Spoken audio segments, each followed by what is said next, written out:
You woke up today after 8 hours of sleep, but you still feel like you were hit by a freight train. You've got the coffee in your hand, the brain fog is settling in, and you're wondering, if I did everything right, why do I feel so wrong? Here is the brutal truth that your fitness tracker isn't telling you. You don't have a sleep problem. You have a deep sleep problem. Your brain is being robbed. Every single night, an invisible thief is breaking into your skull and stealing the only phase of sleep that actually matters for your energy, your mood, and your long-term sanity. But what if I told you that by changing just a few tiny, almost invisible habits, you could double your recovery without spending an extra minute in bed? Today, I'm giving you the master key to the deep sleep blueprint. We're going to look at the hard science of why your brain feels like a cluttered browser with 50 tabs open, and I'm going to show you the 5-step protocol to fix it starting tonight. If you've ever felt like you're living life at 50% capacity, pay attention. This isn't just about rest, it's about reclaiming your edge in a world designed to keep you exhausted. To understand how to fix your sleep, you first have to understand what's happening in your head when the lights go out. Imagine your brain is a high-end sports car. All day long, you're driving it at 100 miles an hour through the chaos of work, social media, and stress. This process creates literal metabolic waste. Think of it as exhaust fumes and gunk building up in the engine. If you never wash that engine, eventually it's going to seize up. In the medical world, we call this wash the glymphatic system. During deep sleep or delta wave sleep, your brain cells actually shrink by about 60%. This creates space for cerebrospinal fluid to rush in and literally power wash the toxins out of your brain, including a nasty protein called beta amyloid, which is linked to Alzheimer's. If you aren't getting enough deep sleep, you are effectively walking around with a dirty brain. This is why you're irritable. This is why you can't remember where you put your keys. This is why your hustle culture lifestyle is actually a financial disaster, because a brain full of toxic waste cannot make million-dollar decisions. So how do we start the cleaning process? It starts the very second you open your eyes in the morning. Most people think sleep prep starts at 9 p.m. They're wrong. Sleep prep starts at 7 a.m. There is a master clock in your brain called the suprachiasmatic nucleus, or the SCN. This clock dictates your circadian rhythm. To set this clock correctly, you need to view natural sunlight within 30 minutes of waking up. This triggers a timed release of cortisol to wake you up, and more importantly, sets a timer for the release of melatonin 14 hours later.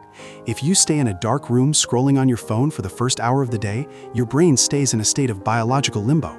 You're telling your body it's still night, and you'll pay for that mistake at 11 p.m. when you're staring at the ceiling wide awake. Now, let's talk about the world's most popular drug, caffeine. I know, you love your latte, but we need to talk about caffeine math because it is sabotaging your deep sleep more than you realize. Caffeine has a half-life of about 6 hours. That means if you drink a big cup of coffee at 4 p.m., half of it is still buzzing in your brain at 10 p.m. But here's the kicker. It also has a quarter life of 12 hours. If you had an espresso at noon, 25% of that caffeine is still blocking your adenosine receptors at midnight. Adenosine is the chemical that builds up in your brain all day to create sleep pressure. Caffeine doesn't give you energy, it just puts a piece of tape over the low fuel light on your dashboard. You might fall asleep, but that caffeine prevents your brain from entering the deep restorative delta waves. You're essentially unconscious, but you aren't recovering. The rule is simple. Stop the caffeine intake 10 hours before you plan to close your eyes. If you want to be elite, make it 12.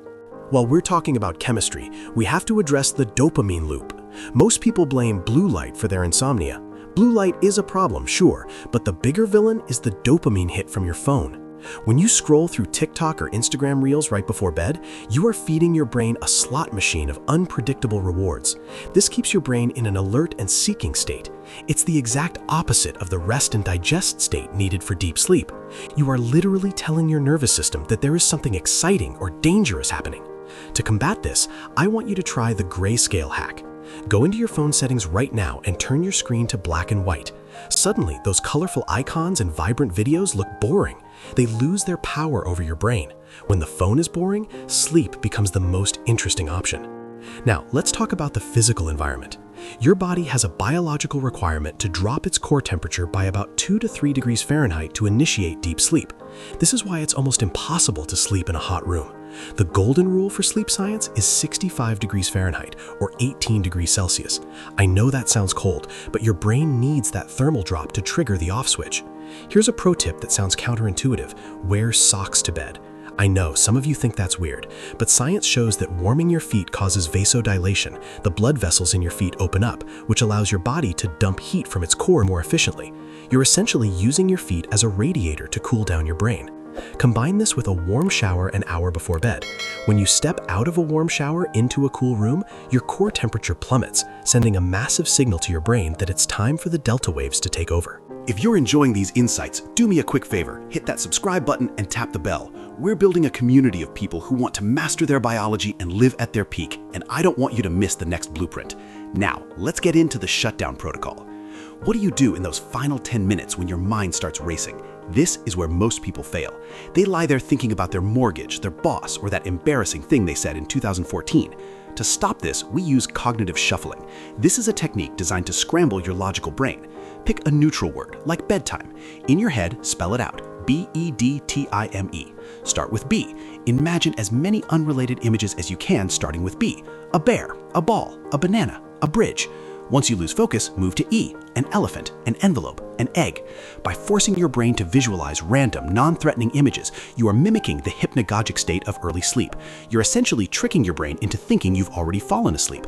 Combine this with the 4-7-8 breathing technique. Inhale for 4 seconds, hold for 7, and exhale forcefully for 8. This isn't just relaxing. It is a biological hack that forces your heart rate to slow down and switches your nervous system from fight or flight to rest and repair. And before you reach for those sleep gummies, look at your plate. What you eat and when you eat changes everything. You've probably heard that you shouldn't eat a heavy meal before bed, but why? Because digestion is an energy-intensive process. If your body is busy breaking down a spicy taco, it can't focus on cleaning your brain. This leads to micro-arousals, tiny moments where you almost wake up without realizing it, which shatter your deep sleep cycles. However, going to bed starving is also bad because the hunger signal, ghrelin, keeps you alert. The secret weapon? A kiwi or a small handful of walnuts. Kiwis are packed with serotonin precursors that help you fall asleep faster, and walnuts are a natural source of melatonin and magnesium, which helps relax your muscles. We also have to debunk the biggest sleep myth in the world, the nightcap. Many people think a glass of wine helps them sleep. Here is the cold, hard truth. Alcohol is a sedative, not a sleep aid. Being sedated is not the same as sleeping. Alcohol is a deep sleep killer. It blocks your REM cycles and prevents you from hitting those restorative delta waves. Even one drink can reduce your sleep quality by 24%. You might pass out faster, but you'll wake up feeling like you haven't slept at all, because biologically, you haven't. Finally, we have to talk about the snooze button. When you hit snooze, you are forcing your brain to start a new sleep cycle that it has no chance of finishing. This creates sleep inertia. That heavy, drunken feeling you have for the first 2 hours of the day, that's because you ripped your brain out of a new cycle before it could finish. If you want to wake up with 10x energy, you have to commit to the one alarm rule. When the alarm goes off, the day begins. No exceptions. So here's your challenge. I call it the 7-day deep sleep blueprint. For the next week, I want you to apply the 3-2-1 rule. 3 hours before bed, no more food. 2 hours before bed, no more work. 1 hour before bed, no more screens. Get your sunlight in the morning, keep your room at 65 degrees, and try the cognitive shuffling tonight. I promise you, by day 4, you will feel like a different human being. You'll have a level of clarity and energy that coffee could never give you. If you're ready to stop being a zombie and start living at your full potential, comment the word sleep below to show your commitment to the 7-day challenge. Your brain has been working hard for you all day. It's time you gave it the deep, restorative wash it deserves. I'll see you in the next video, where we'll dive into how to optimize your morning routine to match your new high-performance sleep. Sleep well.